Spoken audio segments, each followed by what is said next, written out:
Live with CDP Sports Talk, a weekly sports and entertainment podcast sponsored by Barry Cullen Chevrolet. Live on YouTube, Facebook, Twitter, Twitch, and LinkedIn. And on audio via Apple Podcast, Google Podcast, Spotify, Anchor FM, iHeartRadio, Amazon Music, Radio Public, and TuneIn. Now, here's your host, Chris Palme.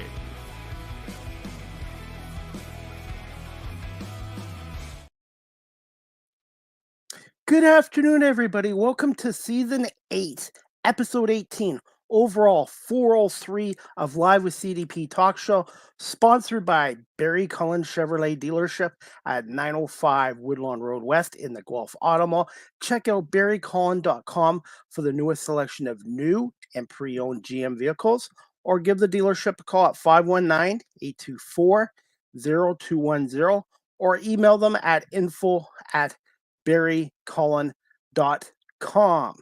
Live with CDP Sports Talk I'll go again. Live with CDP Sports Talk and Entertainment Show is on weeknights from 8 p.m. to 9 p.m. Eastern on radio station WQEE 99.1 FM in Noonan, Georgia, the home of Southern Talk and Sports. I hope everyone's doing well on this Saturday, June 8th, 2024. And yes, guys, I'm not wearing a hat today. I normally wear a hat on my show, but I went and got my hair cut this morning at First Choice Haircutters here in Guelph. And one of my friends cuts my hair once a month.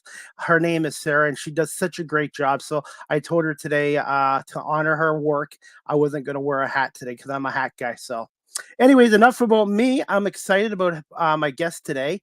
This is going to be her first time on my show, and hopefully a second time as well. And I'm looking forward to my guest. I'm going to give you her name in 1 second. Her name is Denise Winkelman. She is an award-winning screenwriter, former fitness model with Maxim, and also a former professional wrestler, and now a comedian out of Los Angeles, California. And I'm excited to have Denise on and talk about her many careers as well. Good afternoon, Denise. How are you doing? I'm great. Thanks for having me on, Chris. How are you? Good. How are things in Southern California and with the weather right now? Weather was a little gloomy this morning. It's been getting warmer, so we're in this June gloom, May gloom kind of thing. So it's one of those things. I always thought it would just be sunny all the time, 72, and there's a little bit of gloom and coldness in early June, and then we just skip spring and it goes right to like 100 degrees every day. Yeah, here in Southern Ontario, we've had some hot days, but today it's about 68. I could still wear shorts, but we've had a lot of rain the last month or whatever. I guess we're making up for a winter. We had a very mild winter here and hardly any snow, so I guess the rain's making up for the snow. There you go. I grew up in northern Minnesota, so not kind of like 4 hours. Similar. Yeah, Winnipeg. So I'm used to snow. I lived in Denver for a while, so I don't miss the cold. I'll say that. I'm used to it. I like having the four seasons: the cold, the spring, the fall, and the summer. It gives you a taste of everything. But I guess once you move to a warm climate like California or Florida, etc., you don't really want to go back to it. Yeah, kind of. It's one of those things. I went home for Christmas a while ago, like maybe 5 years, and it was -5 for a high every day. And I was like, nope, not going to do this. Next time I'm going to go to Vegas. You can all meet me there. What part of Minnesota are you from? Well, my dad lived right now, so my family's all over the state. We grew up between Bemidji and International Falls and I'm sure nobody really knows where that is.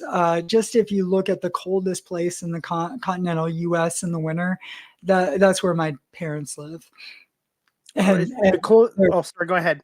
No, they're just very proud of it, and it's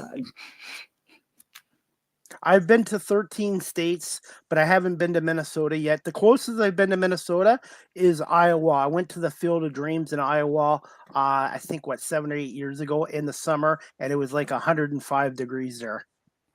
Oh, wow. Yeah, it gets warm in the summer, but the northern part of the state is kind of weird, right? Like it's cold a lot. You don't get to swim a lot, but there's a lot of lakes.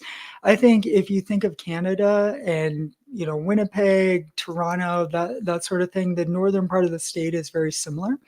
Uh, I would skip the northern part of the state unless you really like fishing and boating, and just go to the mall. That's my philosophy. I got to ask you about that. The Great American Mall. Is it still the biggest mall in the United States? I don't believe so. I believe there's one in New Jersey now, but it's been a long time since I lived there. But that was an excursion for us. Like when I was in college, my brother and I and some friends would go down there and we'd watch like WCW Nitro. We would watch the Timberwolves when KG was there, and then go to the mall. And that was like an outing for us.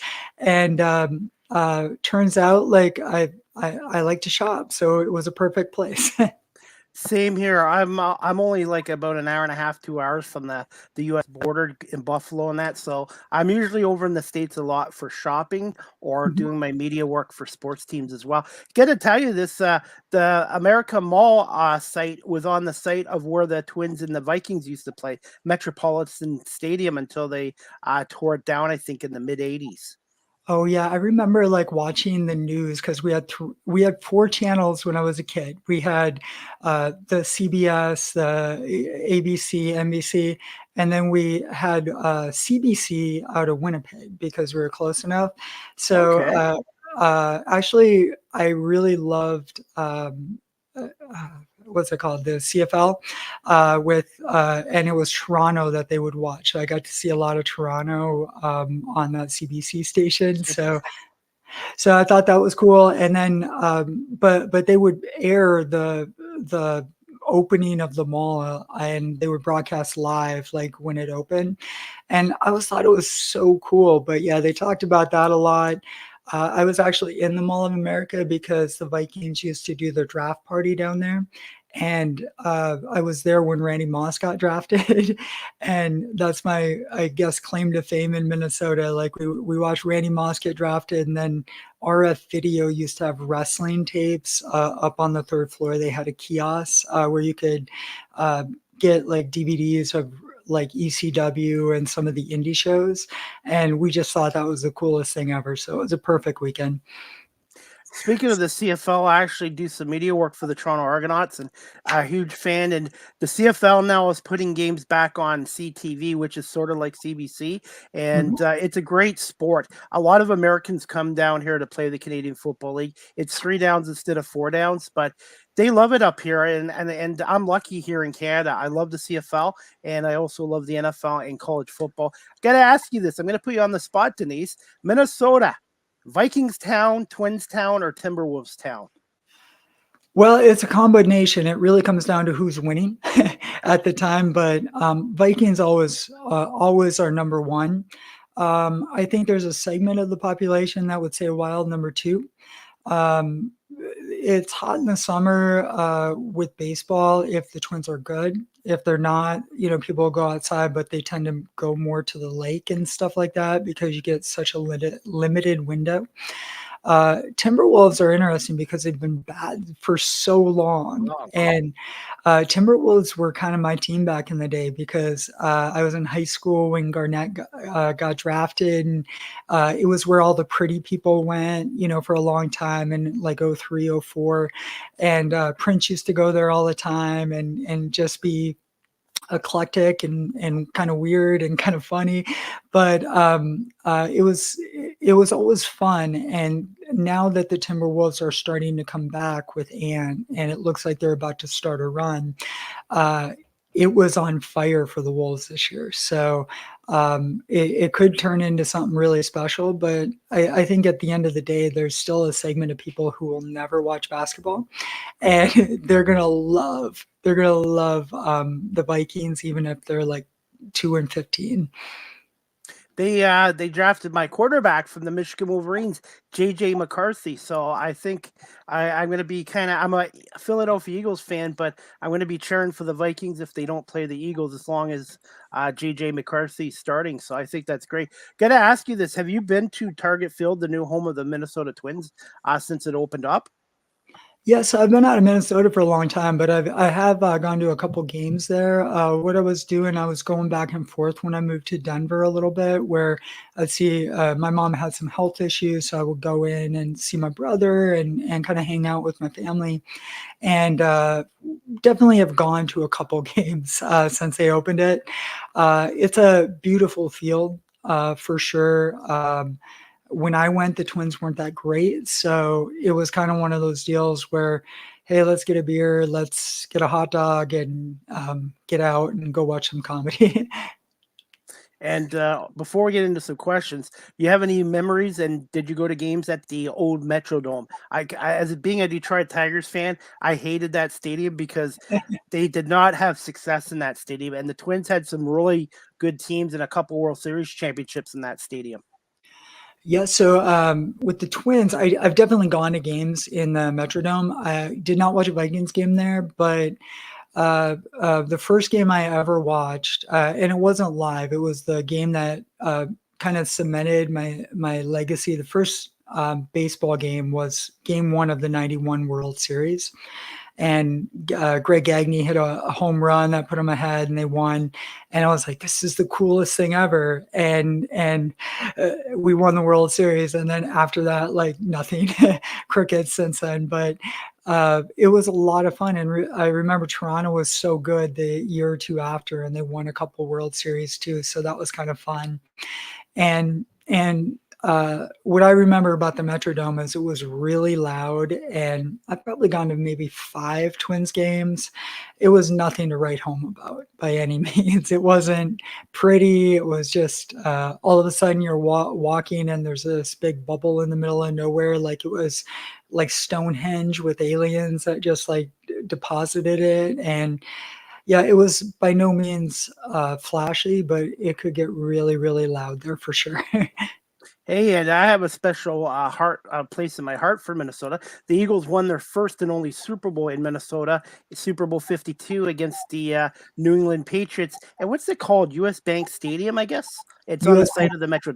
Sorry. Yeah, US Bank Stadium. It's a cool stadium for sure. And that brings up some bad memories. If you remember who the Eagles beat the week before, they demolished the Vikings and after the Minnesota Miracle. And it was definitely kind of bittersweet. And well, and the thing in Minnesota, I listen to Minnesota sports talk radio a lot during the day because I've been doing it for a while. I can stream it on my phone, and the morning show I listen to, they do it as a podcast where you can stream it later.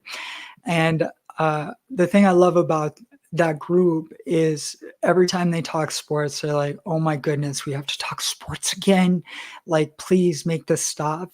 So they joke about it. And the other thing that they do that's really funny is, and I've never heard of this, so it's like 3 main guys, and one of the dudes, every time like there's a rift or they're ripping on each other, they're just like, the guy's like, "Oh yeah, well, your dad's my hookup." And I was like, "Who says that?" And it's just funny. So I love that stuff. I love the creative stuff. When I think of Minnesota, I think of Kirby Puckett, and I also think of Dairy Queen. I believe that's where Dairy Queen originated from, was Minnesota. Oh yeah, so Dairy Queen was a must. We had it in all the small towns growing up. You had to have a Dairy Queen like open during the summer at the very least, and that was a big staple, like ice cream. And for being such a cold state, ice cream was a big deal. A&W was a big deal. If you know what an A&W Yeah, is. we have them in Canada. Yes. Gotcha. So my story with Canada is I went to 2 years of community college in International Falls. Not because I had to. I had lots of options. I could have went to so many other community colleges. But I went there for 2 years so I could live at home and be cheap and stuff. And it was a really big hockey school. Well, the reason it was a hockey school was these hockey players would play like juniors and stuff, and they could go across the border and drink when they were 19. So a ton of people. And so just going across the border, I remember like we had a Tim Hortons across the border. That was so cool. it might have been an A&W there, and there were a couple of other like differences with different restaurants, and I was like, oh, this is cool. It's and the signs on the gas station are different, and they say petrol, and they have Kilometers, yeah, or kilometers, metric, yeah, metric. yeah, metric, and I was like, well, this is just cool for being across the border. So that's what me and my friends did, because we didn't drink a lot, and we would just go across the border at 2 a.m. to get Tim Hortons. That's awesome. Did Tim Hortons ever expand into Minnesota? I know they're in New York State, Michigan, Ohio, Pennsylvania, but did they ever come to Minnesota as of yet? Not that I know of that. Like I said, it's been a long time, so I could be wrong, but did not see a lot of donut chains in Minnesota, to my knowledge, and it was just more local bakeries and things like that. Now, I'm going to put you on the spot before we get questions. In your times that you've been to Canada, what did you like about Canada the most? Well, I've been to Canada a few times. So we drove through my family. We drove through Toronto once, and I don't remember much about it because I was really young. But my family lived in Buffalo. My mom's family, so outside of Buffalo, like an hour into the sticks. So I remember that, and I remember I think my dad always drove beaters for cars. So I remember like kind of breaking down on the freeway or something like that. My dad having to get out and change the tires. That was pretty common. And so that was one thing. So don't remember a ton about it. The times I've been by myself. So I remember Tim Hortons. I remember later on going across the river to drink, like after I graduated from college, because that's where all the Minnesota girls went. And then because it was more of a club atmosphere. And I remember taking the planes and going up to Winnipeg. So I looked at a local wrestling promotion before I moved to Cincinnati, and I was kind of scouting it out. And oddly enough, the people involved in it, I don't think it was Kyle, I forget the guy's name, but it was Tony something, but I don't think it was his promotion, but they kind of bragged about Don Callis kind of working there a little bit. And he was already established at the time, but it was, if you can hear my dog in the background. By the way, I love dogs. I volunteer at a humane society. What's the name of your dog and what's his breed? Yeah, so he's his name is Nico. He's a 9-year-old Shiba Inu. So very stubborn, very quiet, very stoic. I put him in the other room because I thought that would, kind of keep him in the background. And apparently he hears something outside or he just wants to join. So very smart, very stubborn, and I'm pretty sure he thinks he's training me. Yeah, when I do my other show, the Small Talk podcast, with my co-host Marlene, who's from LA, by the way, she has her dog with her, Blanchy, and Blanchy likes to talk on our show as well. So yeah, I love that when my guests have dogs or cats in the background or pets. So that's great. Awesome. I tried to put him away because we moved just recently, and every time he hears any little noise, it's just like he has to join and he has to let us know about it. So he's still getting used to the new place. That's awesome. Hey, when you're in Canada, did you ever try poutine, which is like French fries with gravy and cheese curds? Yeah, so poutine was a big thing. I love poutine, and but we would actually. So my dad would always order. We'd go to this diner in Minnesota. He would always order fries with gravy, and so it was kind of poutine. But I really didn't truly try it until I moved to Denver. One of my good friends there, my friend Jim, he was big on poutine. So he would always take us to places that, local bars that had poutine. So never tried authentic Canada, but definitely the Denver version I tried. I've never been to Denver, but that's somewhere I'd like to go as well. And they're such a great sports city too. And it's not just that; they're great for skiing. Hey, you mentioned Winnipeg too, and wrestling in Winnipeg. The first thing that comes to my mind when you say Winnipeg and wrestling is AEW star Chris Jericho. Have you ever met him? Well, I've never met Jericho. So my friends are good friends with him. I've never met him. I think by the time they were in WWE, they were just he was too big a deal, and he would just kind of come in and out, kind of thing. But one of my influences getting into wrestling were Jericho. I would love to meet him. I thought Jericho was so cool back in uh, or late WCW, like 96, 97, 98, where he was doing the heel thing, and he could just do whatever he wanted. So he was like the cowardly heel. I thought that was so great. I love his books, how he reinvented himself multiple times. Actually, one of the things that came out later, one of the people when I was scouting Winnipeg, they didn't really mention him, but I realized after he kind of blew up that Kenny Omega was training there at the same time. Wow. Before we get to some questions, obviously you were into professional wrestling. Were you a baby face or a heel, and what did you prefer? Yeah, so I did it for 5 years. I moved to Cincinnati to train. They were coming off the WWE run where they were kind of like the NXT for a while, where them in Louisville, they had contracts with WWE. So HWA was the big one down there. And there was a lot of guys left over. So I started wrestling in 2003. I wrestled until 2008 and then took a break for other things. And then I wrestled for about 6 months when I was in Denver as well. So I loved wrestling in Cincinnati, but I wrestled for the Northern Wrestling Federation. So HWA was more athletic based. They were more body based, more Ohio style. NWF was more known for promos. They were known for character development. They were really known for Southern style, like walking and talking, they would call it, but really talking a lot of smack to the audience and stuff like that. So I was always a fan of good talkers, and I was always a pretty good promo. So they kind of let me do a lot with the mic. But short answer is, I started as a heel. Did that for probably about 2 to 3 years. They kind of forced my way into like this heelish baby face.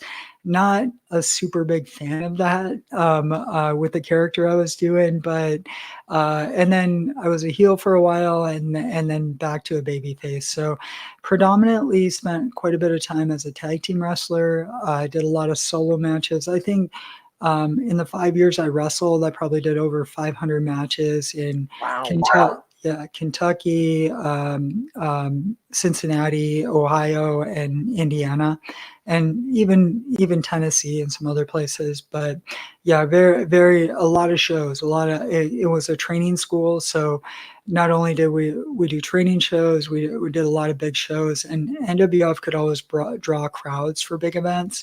So they kind of had that territory down in the towns that they ran. So sometimes there would be 20 people in the crowd. Sometimes there would be 3, 4, 500. So it was a very cool experience. It really prepared me well for comedy. What was your in-ring name, and how did you come up with it, and what were your colors, and did you have a finishing maneuver? Oh yeah. So the time I wrestled in Cincinnati, it was before I transitioned. So I'm a trans woman. I was wrestling as Dr. Melvin Winkleman, the mad scientist. And it was more gimmick based. What happened was Carl Anderson, Chad Allegra, is one of my good friends from wrestling. I was training, and I wasn't a great athlete when I started. I'm somebody that I'm a good athlete. I look like I'm an athlete, but it takes me a while to get the footwork down and get the placement. So I think I'd be a better coach than an athlete, like because I had to work on it. I couldn't just watch somebody do it and then go do it. And so when I started, I was very timid, very shy about it because it was such a new thing. And he pulls me aside. We were about to go into promo class, and he goes, "Hey, Winkleman, you're kind of creepy, just to pop the boys. Hey, will you do a mad scientist promo? Just do whatever comes naturally. So I did it, and then I got stuck with it for 5 years. So thanks a lot, Chad. But it was fun. I got to do a lot of stuff. So I kind of viewed it as like a Mankind kind of character where, you think of a mad scientist, here's this creepy dude, kind of really intense, kind of looks at the world that like, seeing everybody being cool, like being an athlete and stuff like that, and wants to be like that, but just doesn't know how to portray it. So kind of locked in the basement. And I read Mick Foley's book, and he said with Mankind, he didn't really relate to that character. So what he did was he found comparisons to put him in that place, and like the insecurities and of that character. And at the time, I was kind of hiding who I really was. So it really kind of opened my eyes to that. And so I did the intensity, some of the anger that I had inside at the time, and I would really lean into it. And then I started to have fun with it. Like the promos were really good. Actually, it's funny, like some of my friends who have made it in wrestling, they used to introduce me to their friends as the best promo they ever watched, because I could just be quiet and shy, and then I would just turn it on. And when I turned the promo on, it tended to be pretty good. I would try to say really funny things in there, like just to pop the boys. Like I do a promo and talk about like one of our friends that'd be wrestling, be like, oh yeah, well, I'm gonna whip up a potion and turn you into a goat. And oh wait, it's too late, kind of thing. And we did some really funny things. We did I was part of a tag team, Weird Science, and we had a decent little run. And then my tag partner turned good, and we battled for a while, and kind of went off on a single run. We were, and then we got back together later and did a babyface team called Freaks and Geeks, and we would do the Talladega Nights thing where we would like fist bump each other and be like, he would say, I would say freaks, and then he would say geeks because he was the geek of it, and we would do that thing. So my tagline in promos was "Science will reign supreme" when I was doing solo ones. So it was kind of fun. It was a fun thing looking back on it now. When you were doing your promos, were you allowed to ad lib? And I think what it's missing in today's wrestling is the promos that were back in the 80s and 90s. I thought the best one for doing promos back then was the Macho Man Randy Savage because of his intensity, and he really got into the character, the late Randy Savage. Oh yeah, I agree. And I love that. So we were never given scripts. We were told the points we wanted to get across. If it was going to be a short one, they would kind of kind of put it together for us, kind of tell us the highlights. The longer ones where we were like kicking off shows, they would kind of let us do whatever we wanted. And as long as the story was there. So that was always fun. And there was definitely some ad-libbing. I ad-lib way more in comedy now than I did back then, because at the time I was like, I don't want to mess up. I don't want to mess up. And I would run it in my head like quite a bit. But I love the ad lib. I think right now is just everything is, you don't want to mess up your sponsors. So you don't want somebody going off script or, and it's tough. I've never been like on a live show. When I get in trouble in comedy, it's when I'm working on something and I feel like I have to go on a script. It's just not as fun. You can't play as fast. And yeah, I definitely like the ad lib more. What are some of the hardest aspects of the wrestling industry? And for those people that are watching this live stream or listening, what advice would you give to them that are looking to get into the wrestling industry? Yeah, it's a great question. So the hardest aspects of the wrestling industry, and I think just entertainment in general, there's a lot of ways to be seen right now. Anybody can get seen, and build a social media following if you do it right. It's having people care about you and willing to pay tickets to come and see you. So you're really responsible for your brand. I would also say do your research, because some schools are respected, some aren't. And try to learn from as many people as possible. But, it's the same thing with comedy. It's like, take advice from the people you respect. Don't take advice from people you don't respect, because there's a lot of people who think they've done comedy, they've done wrestling for, a few years, that they'll offer unsolicited advice, and they're really not that good.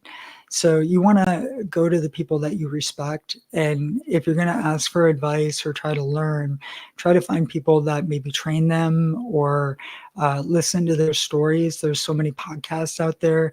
What I did to get into wrestling, so this will date me a little bit, was I held wrestling in such respect that I didn't think I was big enough to wrestle. So my degree was mass communications, did TV work, and I just wrote a letter, and I wanted to maybe be a manager, wanted to do TV work, broadcasting and stuff like that. And they talked me into wrestling. So I did that, and I loved it. That's really what I wanted to do. But it's kind of one of those things where it's like, oh no, I can't be a comedian. Those guys are too good, So I kind of talked myself out of it. And on the indies, it's funny because I'm tall. I'm 5'11". I was taller than most of the other people. I was bigger than most of the other people that we were wrestling against. So, so that was very interesting. Kind of being eye-opening. It's like, you don't have to be as big as it used to be to do it.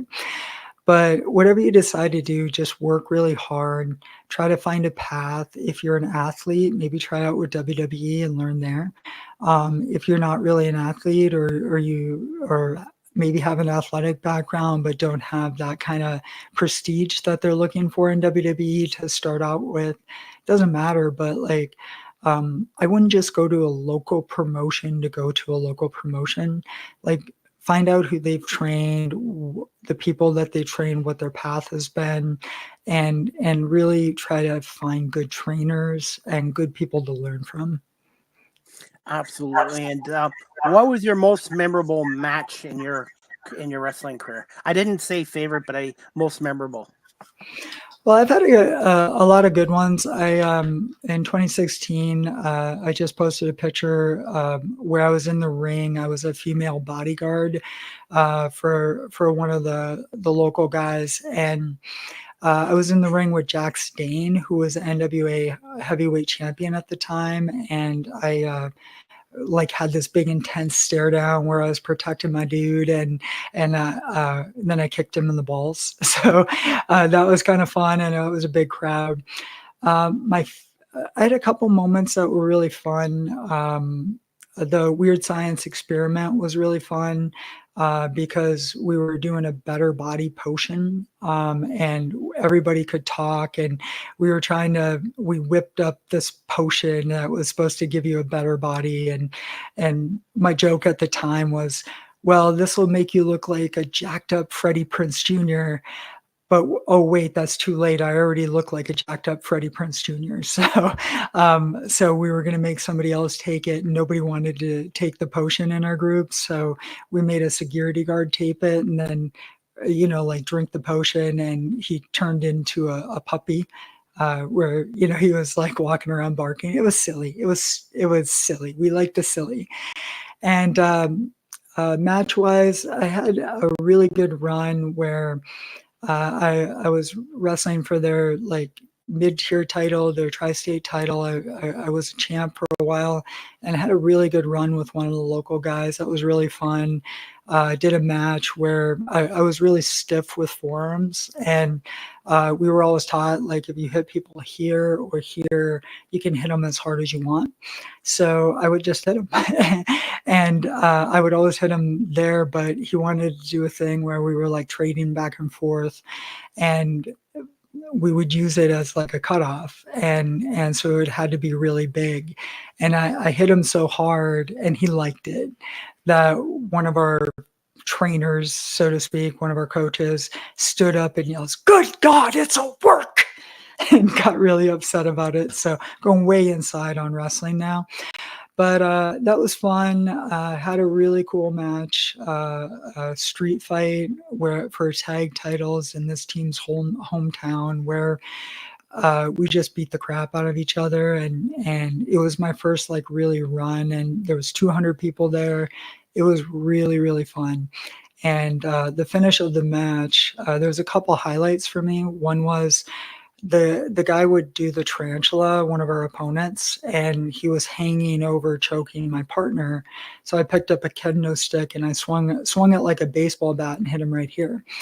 And Carl Anderson was on commentary at the time, and I was like, "Oh my God, Jesse Hyde is dead."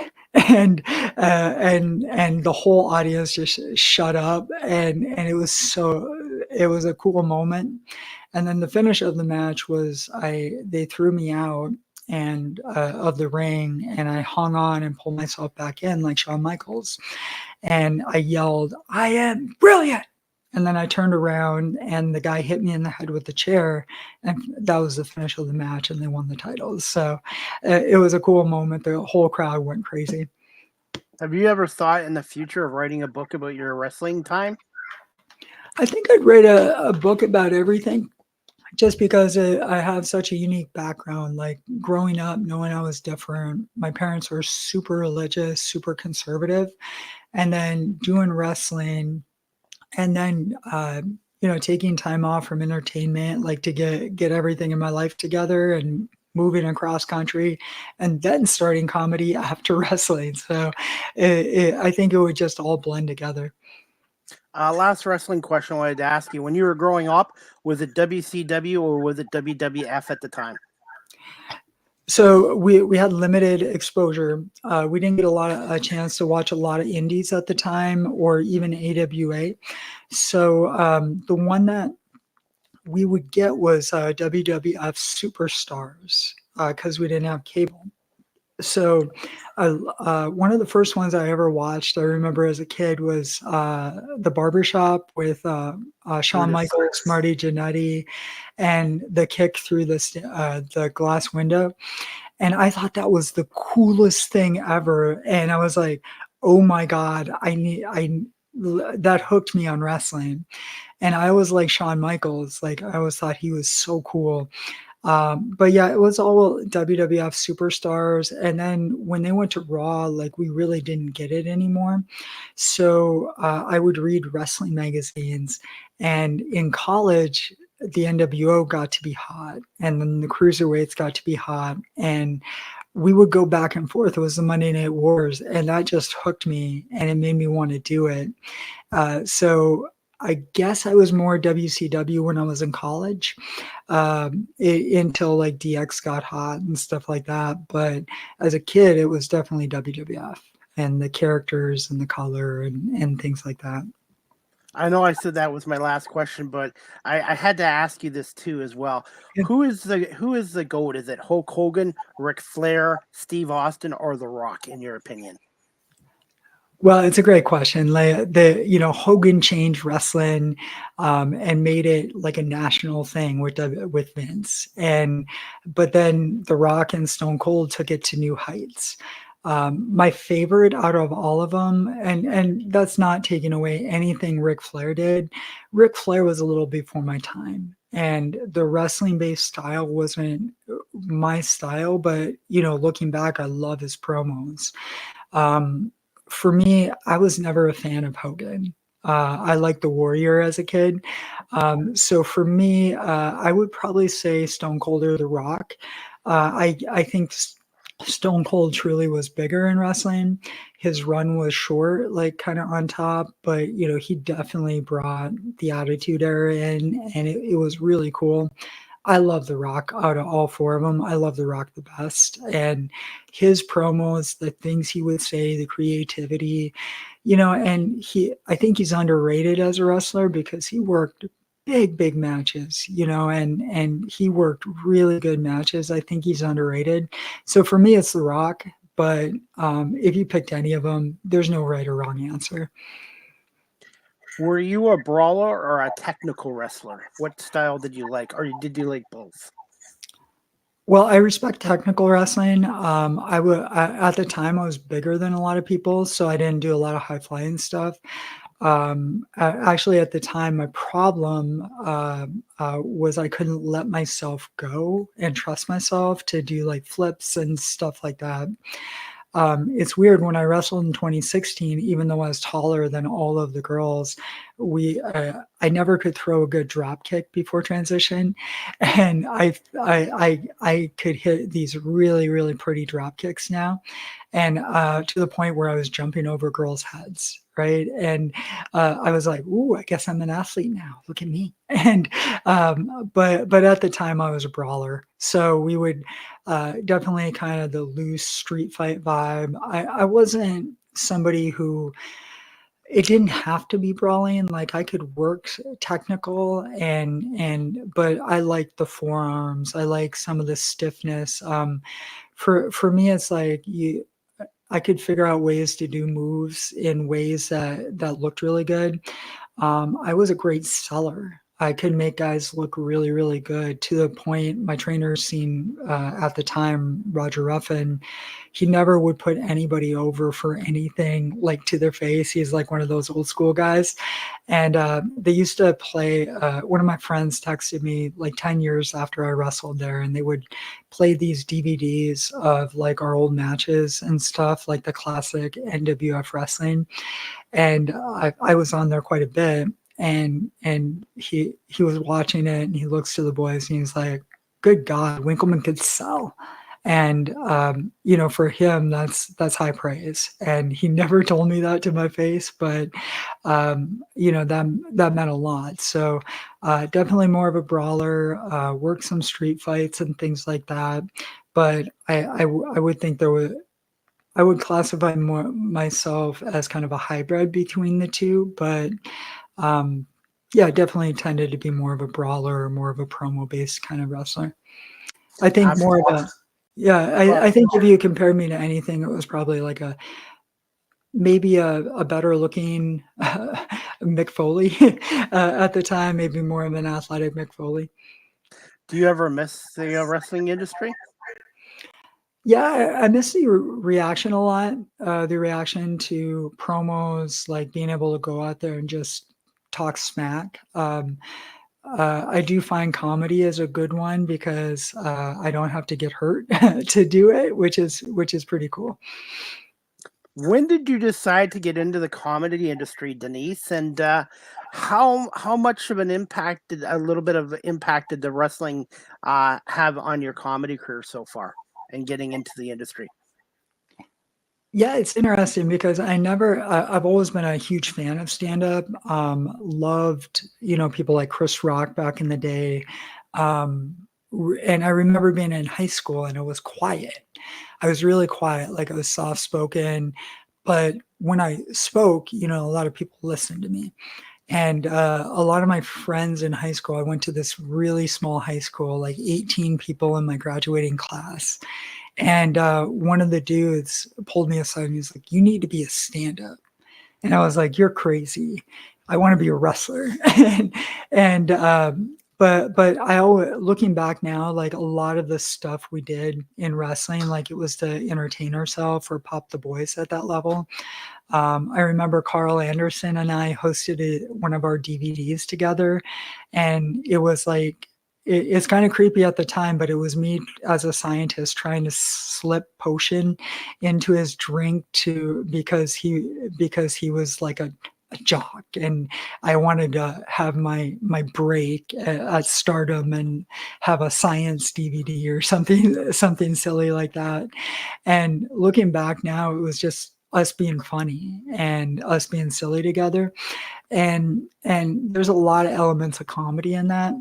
When I wrestled in 2016, I might as well shoot on this, but I was Vince Russo was local to Denver at the time, and he was writing for this promotion, and he pulled me aside and told me I wasn't pretty, and he wanted me to be like China and never talk. And I was like, dude, a good promo. Like I can really talk.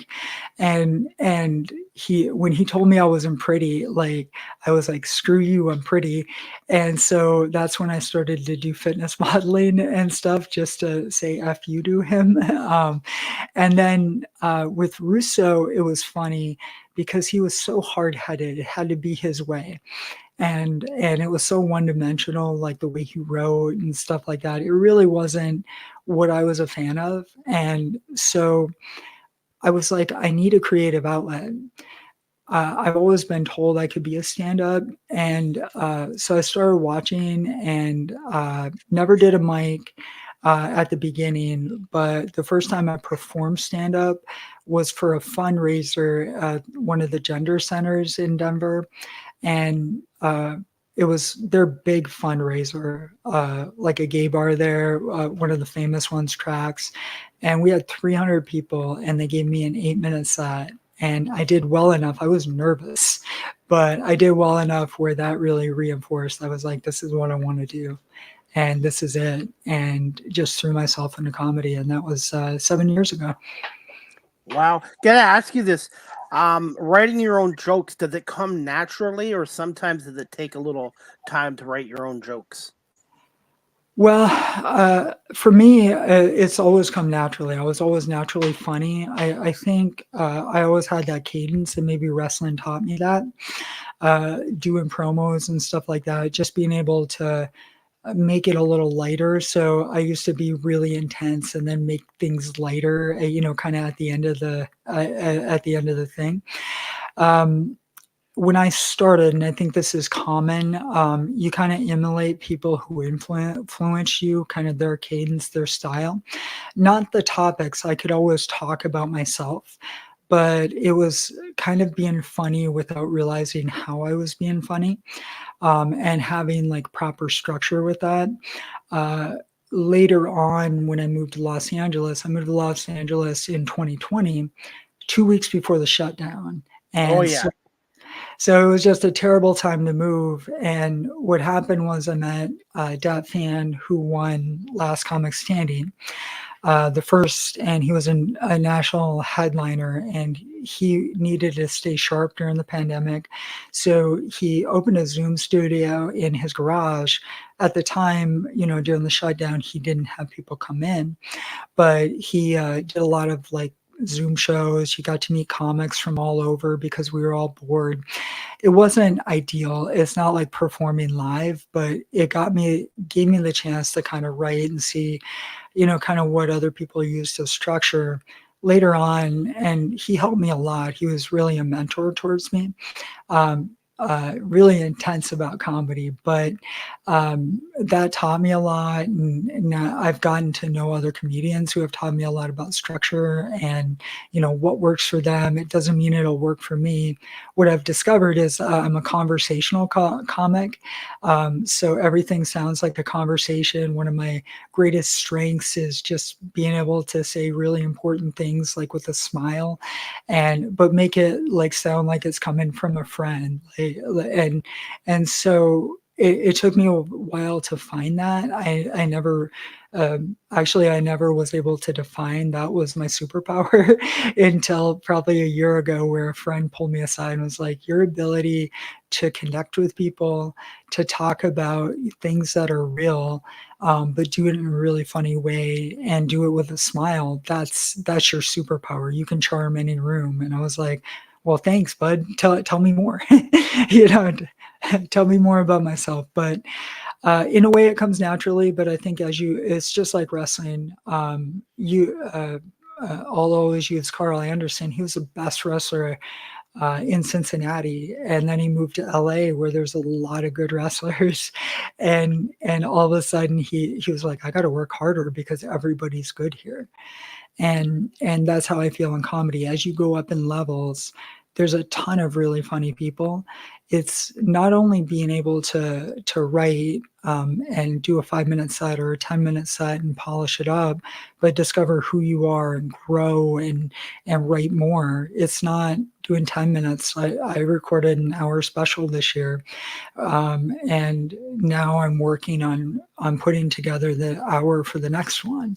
And that's the challenge. It took me 6 years to build this hour, and now it's like having to do it in a much quicker period of time. So it's that kind of growth and maturity.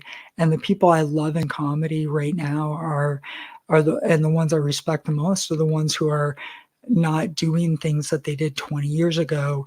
They're able to write, they're constantly writing and touring and putting together the next hour right after their next special.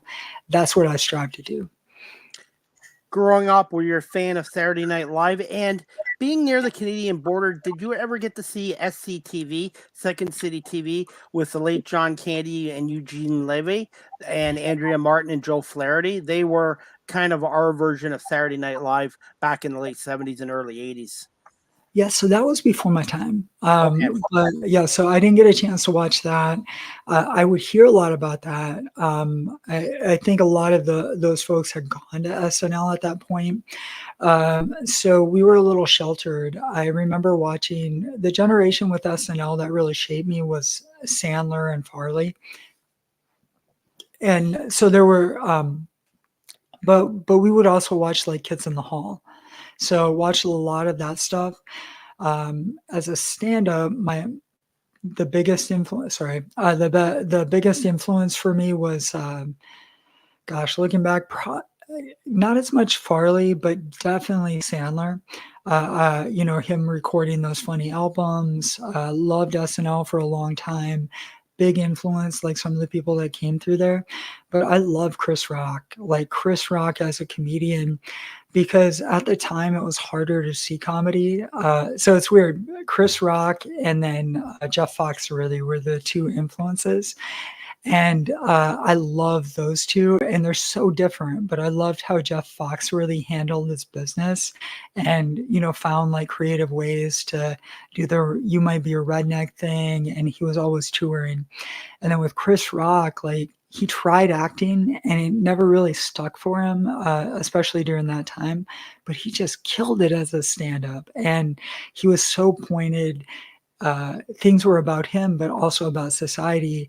And it was just so good. I loved that. And then later on, when I was in Cincinnati, there was a radio show, Bob and Tom's, and they were based in Indy, and we would get them, but also my friends would play clips off their CDs, like when we drank and stuff.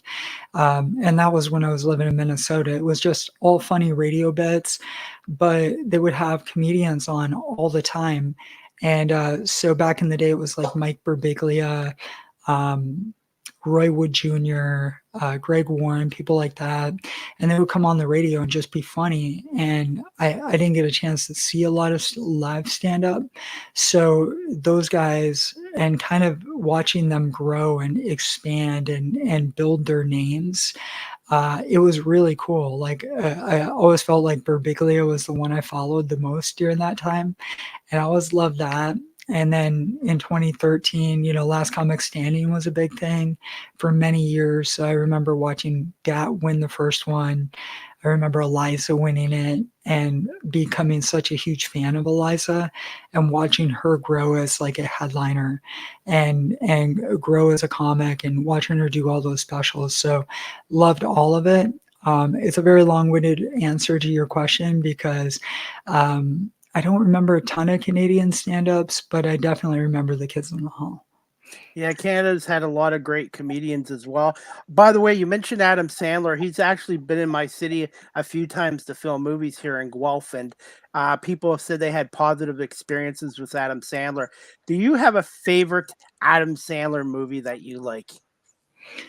Yeah, for me it was weird because I was grew up with him on SNL, so definitely our generation. It was like Billy Madison. It was Billy Madison, Happy Gilmore, our classics that everybody quoted.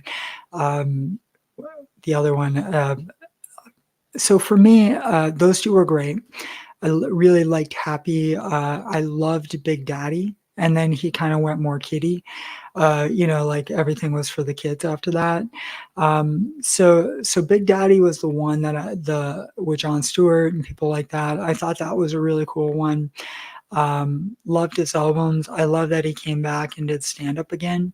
And I listened to Nick Swardson a lot. Like loved him on as Terry on Reno 911, and him talking about watching Sandler do the Chris Farley song and having that big moment. I always thought that was really cool. Always heard he was a great guy. I will say this: Will Ferrell. Like I remember wrestling and my friends quoting Vince Vaughn and Will Ferrell like all the time. And every party was like some drunk wrestler was running somewhere streaking. And thank God there wasn't cell phone video at the time. Otherwise we'd all be in trouble. For those that are watching live stream and later on audio, how would you describe yourself as a comedian? Yeah, I think my characteristics are I work on a lot of charm. I'm very opinionated, very confident on stage, but everything is done kind of playful and done with kind of a smile. So if we're talking about a big issue, if we're talking about something that has affected me, try to have fun with it. I remember when I was wrestling, one of my friends turned bad and was like really, really, just in the course of a week would be really mean. And he called one of our loyal fans like a fat ass and like a whore and stuff like that. And she was kind of really upset. Like she was a bigger girl and she was really upset, and she pulled him aside after and she was like, "Hey man, I know I'm a big girl. I know I'm fat, but I come here every week so I can escape that and kind of escape my life." And it always kind of stuck with me. It's like, I want people who come and see me to have a good time. And I kind of view my comedy. Do you remember those commercials back in the day, the Fun Police with Kevin Garnett, Marbury? Um, Yes. Yes. yeah, where and the concept was it was a shoe commercial, like a Nike commercial, but they would go into this dead gym and it would be it was almost like the Harlem Globetrotters versus the Generals. And it was like the Generals were just like boring and couldn't make a shot. And it was just, the crowd was falling asleep. And then the Fun Police would walk in, they'd be alley-ooping it and they'd be having fun and the crowd would get really excited. And that's kind of how I view my comedy. It's like, I'll watch a lot of people, kind of do their thing, or I'll be on lineups with funny people, but they're doing it for a different reason. And I'm like, I have something I want to say, but I want to do it in a really fun way where people are having a good time. How long did it take for you to get the feel of an audience before a live performance? It's harder in LA for sure because you'll run into a lot of really long lineups in LA and a lot of shorter sets. And so it'll be like audience members are like grizzled, broken artists, who haven't made it. And so it's pretty easy to get a feel in LA. You just kind of work your stuff. The bigger crowds, like once you step out, like I love performing in San Diego because you get a really good mix. You'll get people who are blue collar, you'll get people LGBTQ, you'll get people military, you kind of get a really good mix of people. And those are fun to kind of figure out what kind of crowd you're dealing with. Probably not that long, especially if you kind of watch if I have a chance to watch what other people are doing, you can kind of get a feel right away, like, oh, they're not responding to this or they're not responding to that. I think at the end of the day, though, one of the best pieces of advice I've received in comedy is the audience is a reflection of yourself. It's a mirror of yourself. So if you're having fun, if you're playing with it, it might take a minute or two, but you don't really have to change what you're doing. You can talk about whatever you want as long as you're having fun and you're playing with the audience. Like they're gonna have fun too. When you perform live, do you like going first or in the middle or at the end, or doesn't really matter? Wrestling taught me this for sure. It's you can put me wherever. I prefer being later in the show, depending on the length of the show. The lineups here are just so long that a lot of people get tired because they're trying to fill the space. Like on a traditional lineup, like if I were doing like a headlining set, a closing set, or a feature set, definitely I love closing the show. But you can kind of get a sense if the audience is tired, if they're going to give you anything, if they're drunk. But like on a traditional lineup here where there's like 10 comics or something like that, probably like 6th or 7th. So towards later, but before they can get really tired. Hey, Denise, are you okay for time for a little bit longer? Sure, absolutely. Because I know 1 hour with you is just flew by quick. But do I have permission to play your video you sent to me on Facebook from your YouTube channel? And can you tell me? No, you absolutely do. I'm just playing. And since I got you on here before we play the video, would you like to promote your YouTube channel? Yeah, absolutely. So everything for my socials, everything like that is Denise Winkelman Comedy. Before my YouTube channel, we're building the YouTube up.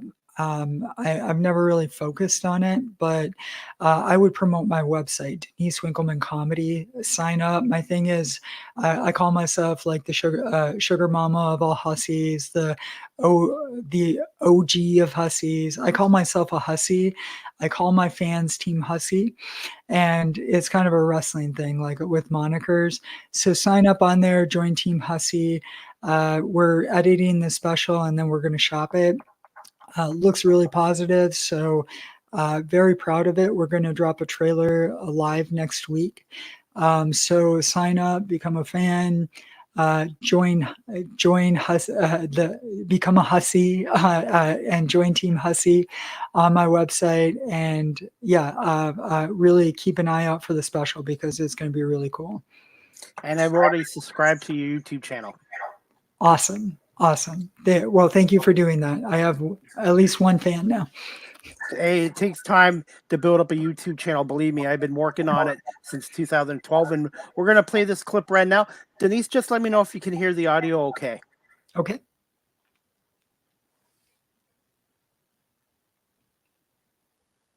How we feeling? Oh, yes. I'm having a great day, guys. One of my friends out of the blue told me I look just like Barbie. Exactly what I was going for. He said I look like Barbie on steroids. I've never felt so unseen. Not what I was going for.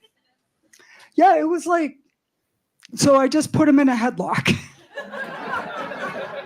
Then I blocked him on social media. Yeah, and I don't care what the internet rumors say. I've never used steroids. I won't take a drug test after the show. I don't care what the Russian judge says. But yes, I am transgender. Thank you all so much. I'm not a hero, guys. I didn't cure cancer. But you should applaud for that. I paid a lot of money to look like this. This is my retirement, guys. I could have bought a dream home in Malibu or look like Barbie on steroids. I made the right decision. Thank you. But yes, I just announced it. I announced I was trans because I feel like all of you want us to announce it. You act like, oh yes, we want to know. Like, tell us everything. I'm like, are we family? Do I really have to explain this shit? Could somebody explain it to me? Seriously, like, just give me a report after the show. But yes, I just announced it, and I feel like all of you breeders are the ones who should announce it. Yes, I said breeders. I'm allowed to say that. I have breeder friends. They said it was okay. They're nice people, kind of. But I feel like all you breeders are the ones who should announce it. You're the ones who should walk in with a sign that says, yes, I am here. And I'm an HETRO. That spells hetero, right? It's almost like a curse word where it hurts me to just say that. Like almost vomiting in my mouth a little bit. But I do feel like you should announce it. And like when I say wear a sign, like maybe wear a Bass Pro trucker hat, walk around with a cooler of Natty Light. Oh, it's fine. Just so we know. So I am single. Anybody else here single? Awesome. I've made a firm commitment to start dating again someday. Not now. Like, I got to build up the courage, the effort, like learn how to write a Tinder profile. But I do date the ladies, yes. Just because I love to go to therapy. Every time I have a conversation, ladies, I just end up more confused. And I feel like all of you are confused too, because every time I ask a woman, are you into men? It's never like a definitive, like, heck, yes, I like the D. Explanation point. It's always like, I like guys, question mark. And then after a couple drinks, it's like, I like guys, but I'll be your girl for the night. And then after a couple more, it's like, no, I definitely like guys. I feel like the hardest part about dating, though, is coming out as a comedian. That's the hardest part. The reactions are always like, you do what? Are you sure? Is that a thing? You want to go to my church so we can cure you of this? We cured 7 comedians last week. The people that scare me the most are the ones who are into it. I'm always like, who hurt you? Like they get really excited and I'm like, what else are you going to ask me to do? Or are we going to be intimate? And it's like, no, I'm not going to do that. I'm not going to slap you on the ass with a rubber chicken. I'm a power bottom. I need you to do that shit to me. Y'all are fantastic. My name is Denise Winkelman, everyone. Keep it going for Aaron. Thank you so much, Denise, for sharing that YouTube clip of your recent show at Flappers. Yeah, that was about a year ago. It was part of their contest, their festival. So it was great. Yeah, thanks for playing it. It was really fun. On average, how long is one of your shows? Well, it depends. So at the time doing lineups in LA, it can, starting you do a lot of 5-minute sets. Now it's typically, even on a longer lineup, 7 to 10. A lot of the feature stuff I do or headlining stuff, so 15, and a lot of the headlining spots are like 25 right now. The special I recorded, it was right at an hour. So that's really the goal. And that was really the goal of me recording the special. We did it in this really cool theater and really to showcase myself for feature work on the road as well as headline stuff. So the goal is to do an hour pretty consistently. Do you have a ritual or rituals before you go live? It depends on the show. It depends, like what the lineup is too. I always set goals before I go up on stage. So if it's something I'm working on new stuff, then I try to focus on that. I'll mix in an old piece with maybe a joke or two and then kind of go into the new stuff. And then if it's something where I'm kind of showcasing and want it to be really tight, then I'll kind of do older stuff for the most part. But if it's something where I have time and I have space to do it, which is always an issue, I try to kind of step away, just put on a little bit of music. It just puts me in the right mood. And then, I'll just kind of think through some of the stuff that I'm doing and just make sure I'm in the right zone. Also, read some Pinterest quotes because really, with the charm and the charisma and kind of leaning into that, what I've been working on, uh, almost like a Dolly Parton or like a Betty White or somebody like that. What I really try to do is it helps me put in that place and just kind of remember, the second I walk out on stage, like to be in that zone, like right away. And that stuff really helps me do it. And I'll tell you my ritual when I was wrestling, if you want to know. Yes. For many, many years, well, not many years, but when before Carl Anderson moved to LA, we used to ride to a ton of shows together because he used to drink and I would always drive. So we would always go to like Applebee's after with the boys, and we used to listen to a ton of music and kind of put ourselves in the zone. So it would be anything from Tupac to Eminem to Brooks and Dunn, and it would just be us singing at the top of our lungs to whatever it is, and that would just put us in the zone before we went to the show. So now we have earbuds, so we don't have to do that out loud. So. Absolutely, and I'm a huge fan of music. And hey, speaking of wrestling, briefly, the wrestling intro for these guys, for the guys and girls, it's huge because the fans identify with that wrestler when they hear that music coming out too. Oh yeah, and I think as comedians, like I'd love to see there be a little bit more of that.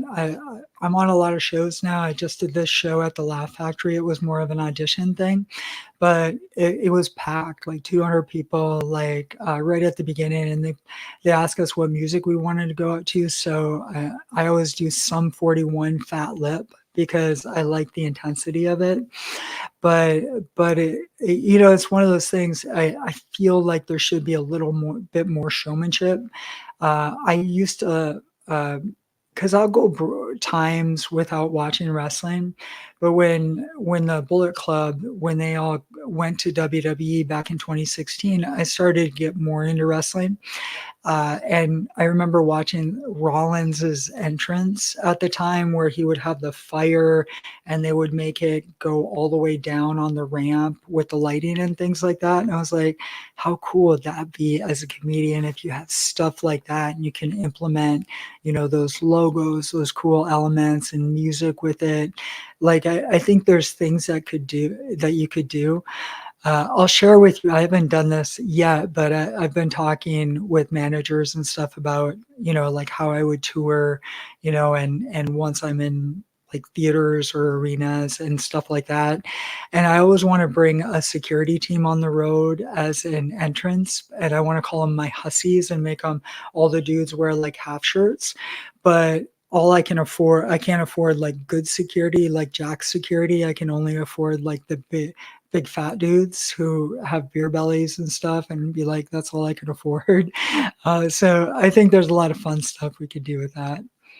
Absolutely, and I wanted to ask you this as well. Can you tell us about your debut comedy album, Boogie on a Budget? And when will this album be released? And how did you come up with the name Boogie on a Budget?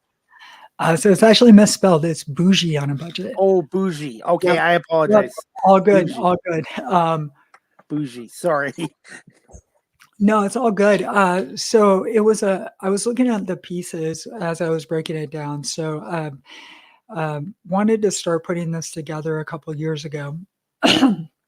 And so we're putting it together. I was looking at the pieces of comedy that I really, really liked that I was doing. And I did this bougie on a budget thing and I really loved it. So I thought that would be a great title, because the joke is always like, well, yeah, I get my Botox from the fanciest salon in LA, which is a taco truck in North Hollywood. It's secret. Don't ask me where. You can get a chalupa and nachos and Botox for $9.99. And I always thought it was a great name for an album, and the artwork that we did with it is really cool. The actual theme of it, so we recorded it in March at a legendary theater here called the El Portal. They filmed a lot of television there. It really looks like a really nice TV studio, the room we filmed in. It's called the Monroe Room because Marilyn Monroe used to go watch plays there as a kid. And it's really a really great venue, and was so excited to be able to film there. And the marquee shots that they did, everything was great.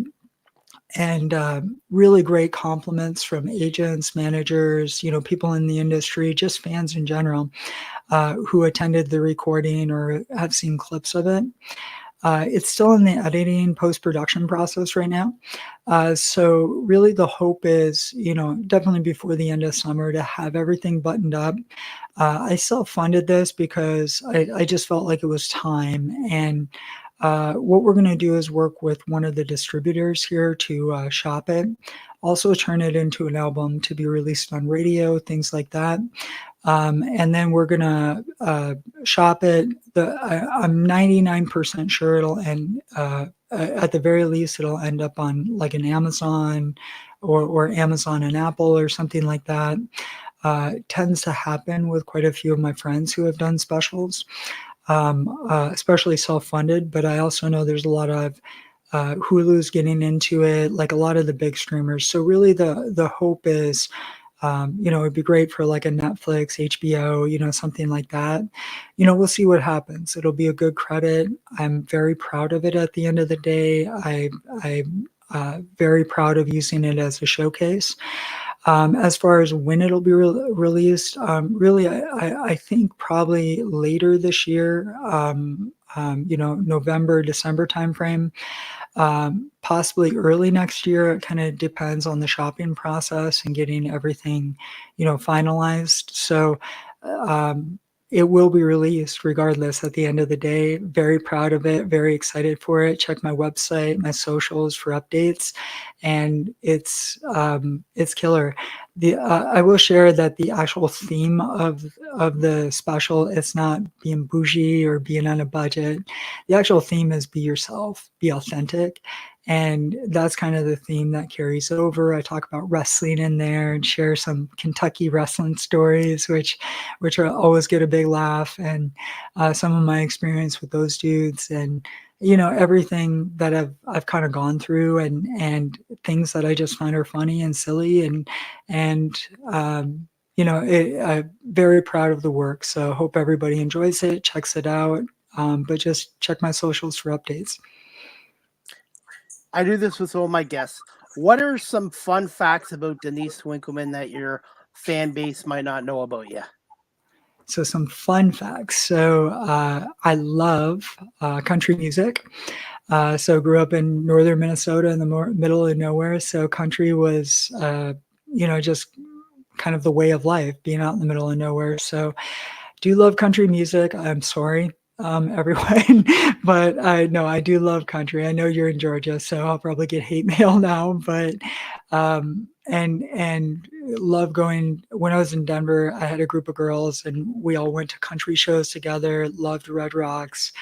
I love I have eclectic taste, so I'm someone who can watch a rom-com, then watch like a Denzel action movie or like an Arnold action movie. Like those are kind of my go-to.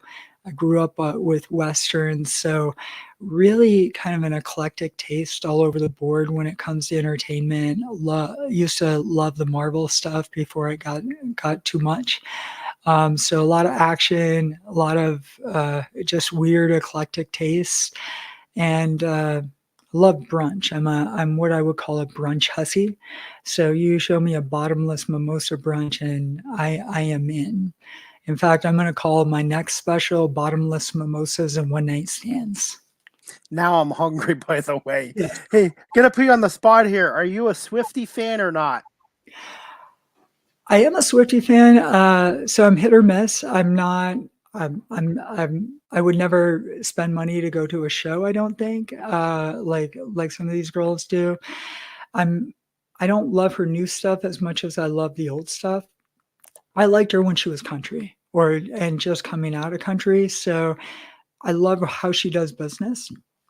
I listen to Minneapolis sports radio a lot, and they're part of iHeart.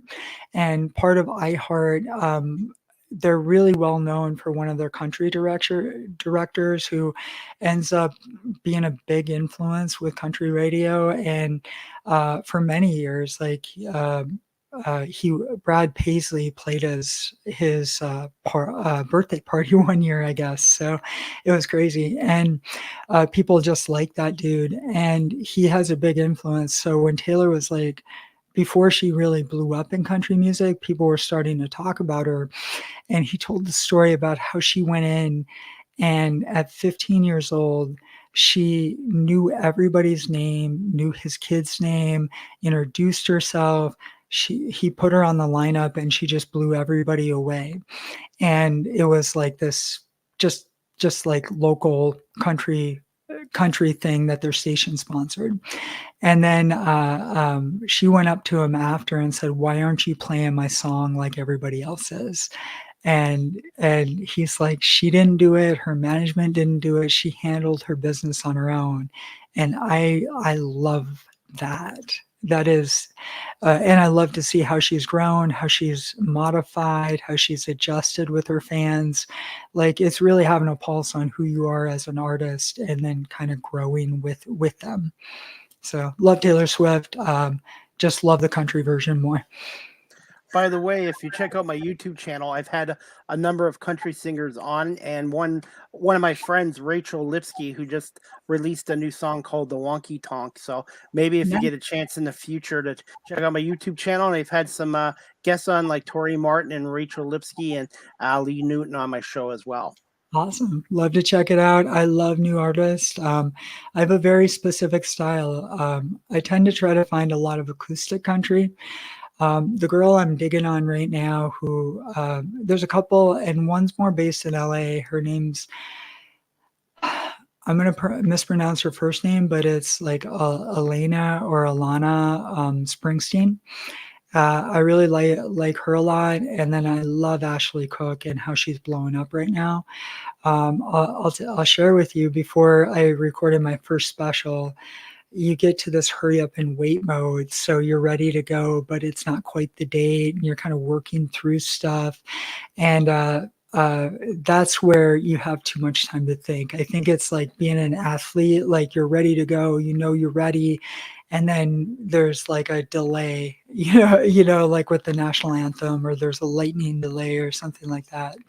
And I used to watch her video for It's Been a Year, and how all the cool stuff she did in the year, like opening for people and doing stuff, the backstage stuff. And I just loved it so much. It just really, really inspired me before I recorded that special. Can you tell us about some of your upcoming live comedy shows and about your merchandise and your website, which I've checked out a number of times?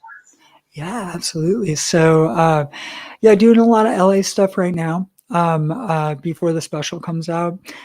So really working on that new hour. So been working, at clubs like Flappers, the Ice House, doing some spots around town, like at the store and the Improv.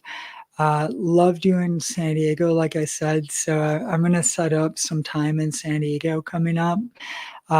Just got invited and working on the date to headline out in Vegas. And so doing a lot of like Southern California right now. And then Southern California, Nevada. Ultimately, I do want to tour. So I want to come up to Toronto, want to have connections there. Was just in Boston last year. Want to go back to Boston. I want to go back to Denver again. I want to do New York. So I visited New York City for the first time. And Awesome. went to a comedy show. I wasn't performing because I was with a friend, and I was walking down the street and I ran into a girl I had met many, many times on Zoom, and she was barking to come into one of the clubs. And so it was just like this crazy experience, like really cool moment. And so definitely want to do that. But so ultimately, I think what we're going to do is we're going to working to set it up with a tour manager, but either opening for folks or kind of headlining around the country, you know, smaller headlines. And as the special comes out, you know, really turn that into kind of more of a touring schedule. But have places I want to go, and probably Minnesota as well, you know, places like that. Philly worries me a little bit because I talk a lot about, I'll share stuff about Minnesota, and I heard like if they're tipsy at all, like they might punch a police horse like outside the stadium. I've heard stories, but got to rip on Philly a little bit. You know, you beat us in 2017. So Go Birds. And I've had a Philadelphia comedian on my show who's out in LA right now. Her name is Nice. Rory Diggs. I'm not sure if you know who she is, but she came on my show and she was great, and I'm hoping she does well out there. Rory Diggs. Awesome. Well, I'll check her out. I don't know her personally. I was doing some Philly stuff. The one girl I knew, Danny Riddell, moved to New York. She's awesome. And then the other girl was Rachel. Probably going to mispronounce the last name. I believe it's like Scanton. And she, no. It started with an F. Felagio or something like that. Rachel, I was getting the fight song girl confused with the comedian. So don't judge me, Chris. Don't stop. No. Just stop. No You're worries. rolling your eyes. You're upset now. But no, she was really funny. And I did a lot of Zoom stuff with her during the pandemic. So I know she's kind of blowing up right now. So a lot of funny stuff out in Philly, a lot of funny people. So it's great. And I love LA to be able to meet like all these folks and see kind of everybody's got a different background. Everybody's so diverse. It's really cool. Just like Canada. And you know what? It's like the music industry, the comedy industry. It's not just one city or one state. It's really international. Oh yeah. And wrestling too. I think anytime Absolutely. being able to go to Japan or being able to have like work the indies here, or a lot of my friends like worked Puerto Rico back in the day when that was really a hot territory. So, you know, being able to kind of grow and learn for some of those folks and see how they do it, that's different. I did this show called Chocolate Sundays at the Laugh Factory, and it's run by like Kevin Hart's executive chef, which is kind of weird, but it was popping. It was so popping, and there was like a lot of headliners on there, and it was so much fun to do that show. And everybody had a different style, but it was kind of like you got to play with the audience at the beginning. You got to kind of do your thing, and a lot of like physical comedy, which is not really what I do. I forgot to call it out earlier, but if you go back to my video and you watch that, what was that girl who in that video, like she was just wearing those pants, man? Like I'm like, what was I thinking wearing those pants? But no, a lot of fun, and I feel like you can learn from everybody's different style and kind of pick and choose what works for you and kind of blend your own style with it. And that applies to what I'm doing in radio and media. Be Mhm. yourself, and also just learn and just be yourself and have your own style, and that's what makes this great as well. And this is a new segment I created on my show before we wrap this up. It's called Ask the Host CDP, which is me, a question, and put me on the hot spot. Do you have a question for me before we wrap this up? Why, yes, I do. Of course, I have a question. Who's your favorite? So if you could name better question. We're going to edit that out. No, I'm kidding. So name two Mount Rushmores. So your personal Mount Rushmore of comedians and your personal Mount Rushmore of professional wrestlers. The first question I'm going to answer for comedians, I'm going to say Chevy Chase and Eddie Murphy. I grew up in the late 70s and early 80s. So for me, it's a tie between Chevy Chase and Eddie Murphy. And by the way, he's coming out with Beverly Hills Cop 4 on Netflix. And Nice. what was the other question about rush for wrestlers My, for I yeah. remember. Um, I would have to say, I'm going to be honest with you. I didn't start getting into wrestling until 1986, 87. And it Mhm. was a gentleman wearing yellow and red that got me into wrestling. So I would have to say Hulk Hogan. Nice, nice. There you go. I next time you have to wear some Hulkamania stuff. Absolutely. And finally, we're going to wrap this up, Denise. Where can my audience follow you on social media and your website? And I want to say thank you so much for coming on today. And this 90 minutes just flew by.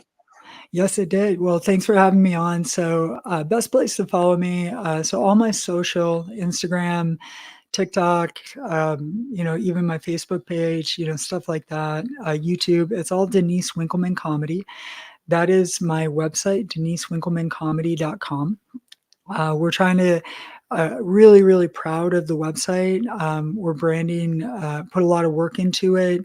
Looks great. There's a lot of videos up there. There's information about my special. You can sign up for my mailing list.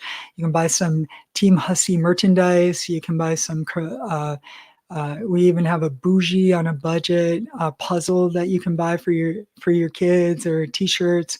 So a ton of merch on there, and that's the best place to follow me. Everything else is at Denise Winkelman Comedy outside of Twitter because I had to do D Winks Comedy just because it was too much, too many letters, I guess, for Elon. So. But thanks for having me on, Chris. This has been a blast. Denise, give me a little bit of time tonight, and I will email you a copy of the video and the audio, and I will do about 4 or 5 clips as well, and I'll send them to you as well. But hey, Denise, it was a blast talking to you. 90 minutes flew by. I really enjoyed it, and again, I want to say thank you so much, and continued success in your comedy career, and maybe we'll have you back on again in the future. Yeah, I would love that. I would love that. And well, thank you for having me on. It's been a blast. Yeah, take your time with everything. So thanks again. All right. Well, thanks, Denise. Have a great rest of the day and have a great show. I believe tomorrow night. I believe you're playing Yes. tomorrow night, June 9th. And I will try to check out more of your work online as well. Sounds great. Thanks again. Thanks, Denise. All right, guys. I hope you enjoyed season 8, episode 18, overall 403 of Live with CDP talk show, sponsored by Barry Cullen Chevrolet here in Guelph. And that was my guest, Denise Winkelman. And you can check out her website at DeniseWinkelmanComedy.com. It's an excellent website. And also check out her YouTube channel and hit the subscribe notification at Denise Winkelman Comedy on YouTube as well.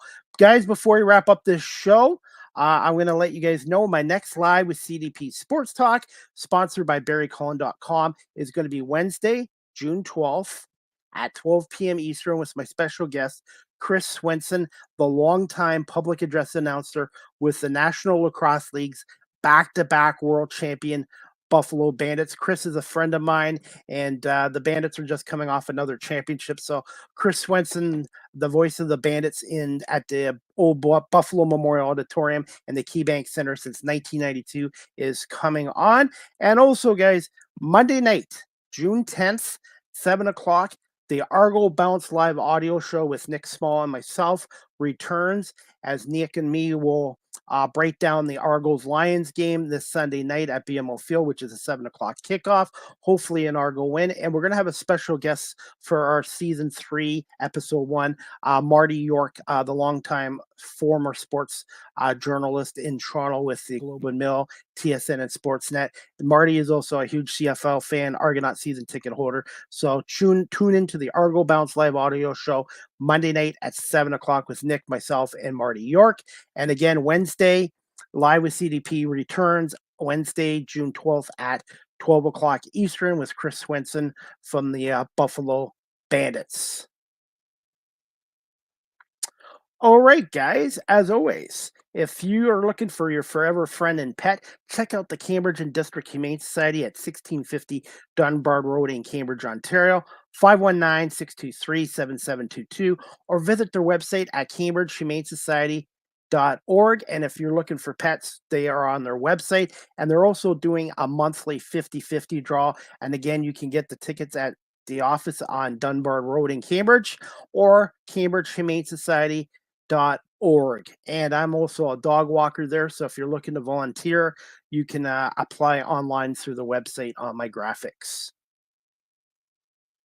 As always, Live with CDP Sports Talk is a weekly sports and an entertainment talk show hosted by yours truly, Chris Palme, is on weeknights from 8 p.m. to 9 p.m. Eastern on WQEE 99.1 FM, The Key, the home of Southern sports and talk, the heartbeat of Atlanta. Our radio station's website is wqeefm.radio12345.com. Live with CDP Sports Talk is live streamed on these platforms: YouTube, Facebook, Twitter. I call it X Twitter, Twitch, LinkedIn, and now available on Instagram. Please follow me on Instagram, Chris Palme, and I will accept your follow. And also, guys, I am on Cameo.com. If you're looking for a personalized video message from me, birthday wishes, pep talk, want to talk to me about sports or my radio show, type in Cameo.com. Chris Palme, and I'd be happy to do a video for you. So book your video today, and the proceeds from the Cameo will go towards my radio and media work as well.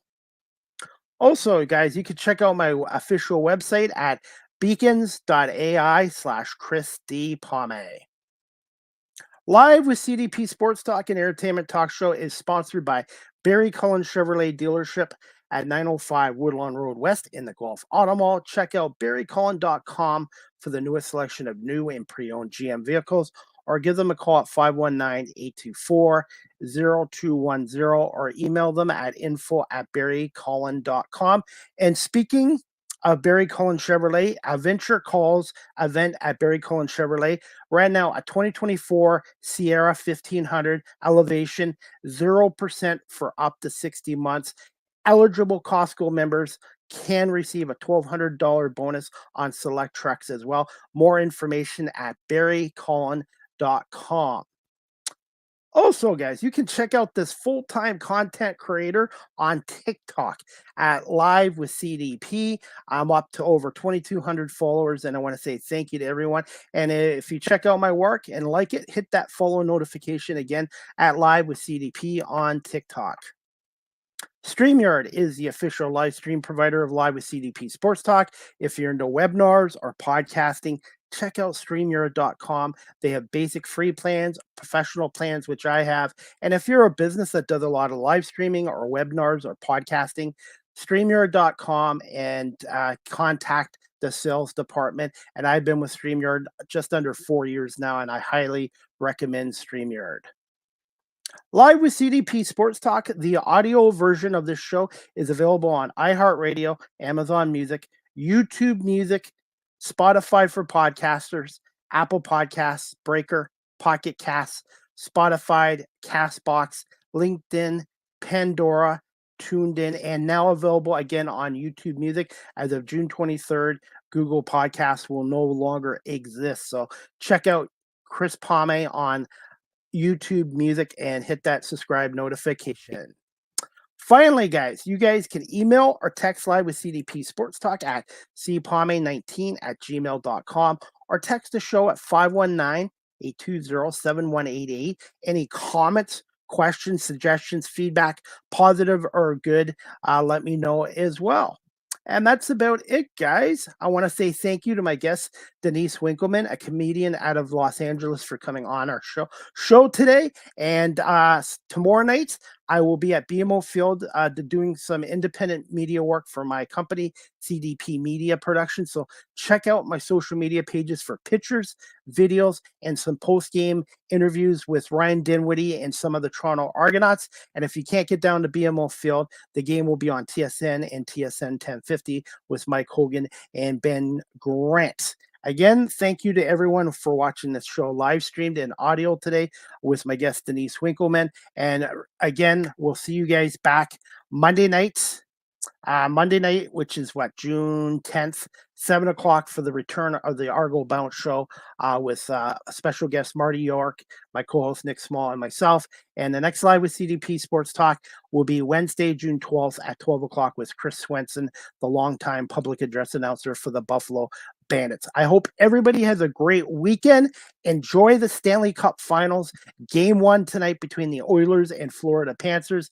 I have Florida winning in 6 games over the Edmonton Oilers. And we have the NBA Finals going on this weekend as well. A game 2 between Dallas and Boston. Celtics lead that series 1-0 as well. That's about it. Again, thank you to Denise Winkelman for coming on, and thank you to my sponsor, Barry Cullen Chevrolet, and radio station WQEE 99.1 FM. Have a great weekend, everybody, and we'll see you back here next week for the Argo Bounce Live Audio Show and Live with CDP Sports Talk.